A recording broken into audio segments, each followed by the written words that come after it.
जय श्री राधे। पूज्य श्री सद्गुरुदेव भगवान के चरणों में प्रणाम। आज से हम शुरू करने जा रहे हैं पुस्तक वाटिका वेणु।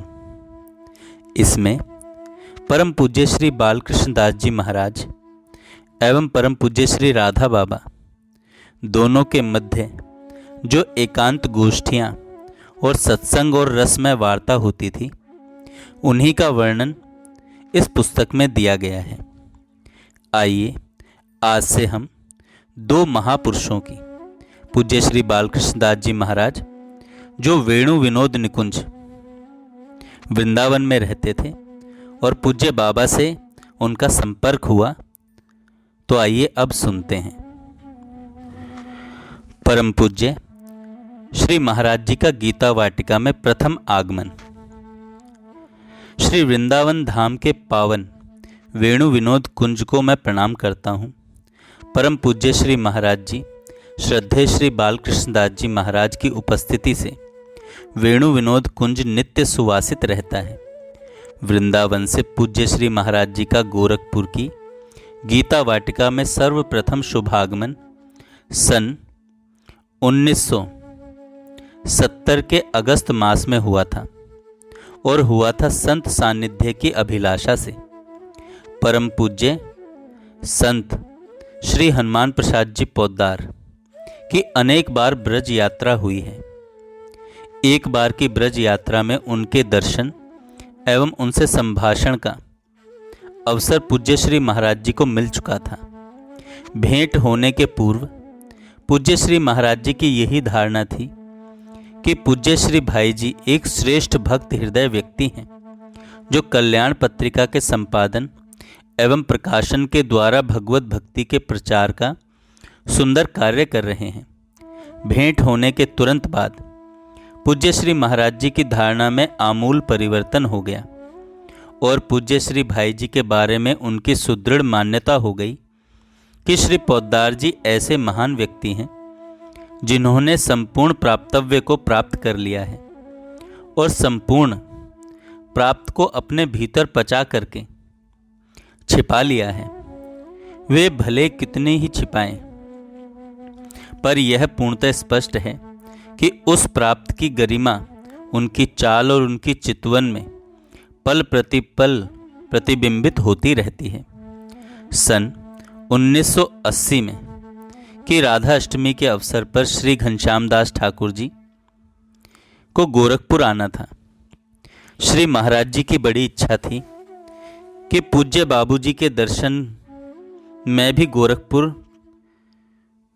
के लिए मैं भी गोरखपुर चलूं, परंतु एक बहुत बड़ी बाधा बीच में थी।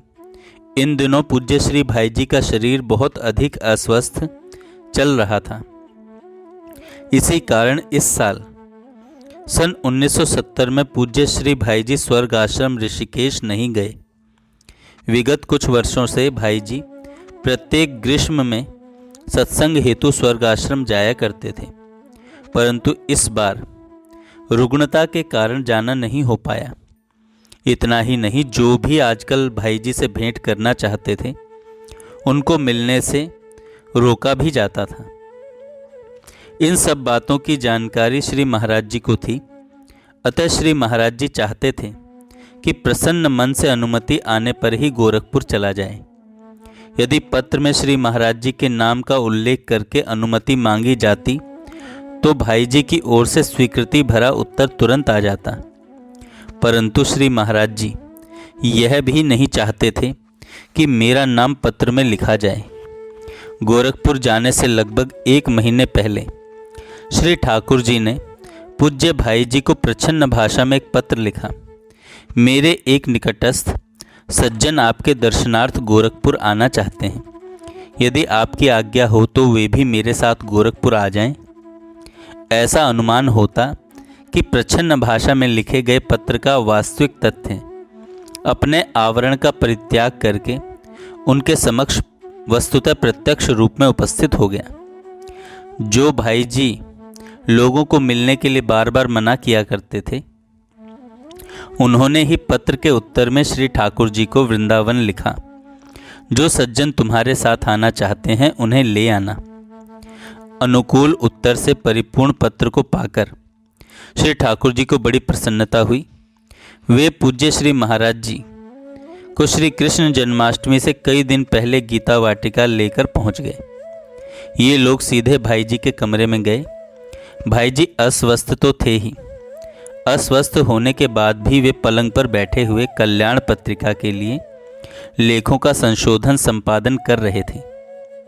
अपने संपादन कार्य में वे इतने अधिक तन्मय और व्यस्त थे कि उन्हें इन लोगों के प्रवेश का परिज्ञान नहीं हुआ। भाई जी पलंग पर पालथी मारकर बैठे हुए थे।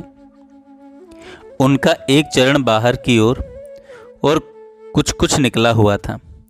पूज्य श्री महाराज जी ने कमरे में प्रवेश करते ही प्रणाम करने के उद्देश्य से कुछ दिखलाई दे रहे चरण का स्पर्श किया। इधर पूज्य श्री महाराज जी ने चरण का स्पर्श किया और उधर भाई जी ने अपनी ग्रीवा ऊपर उठाई। दृष्टि के मिलते ही भाई जी ने श्री ठाकुर जी के उन निकटस्थ सज्जन को पहचान लिया। पूज्य श्री महाराज जी सर्वप्रथम ब्राह्मण कुलोद्भूत हैं, दूसरे श्री संप्रदाय प्रवर्तक महान धर्माचार्य परम पूज्य श्री रामानुजाचार्य जी के वंशज हैं और तीसरे भगवत प्राप्त संत हैं। ऐसे परम प्रणम्य महाराज जी चरणों का स्पर्श करें, यह बात भला पूज्य भाई जी को क्यों कर स्वीकार्य हो सकती थी। अपने चरणों का संकुचन करते हुए तथा एक अति परम मधुर मुस्कान की आभा बिखेरते हुए भाई जी ने मीठा उपालंभ देते हुए महाराज जी से कहा, यह आपने अनुचित किया।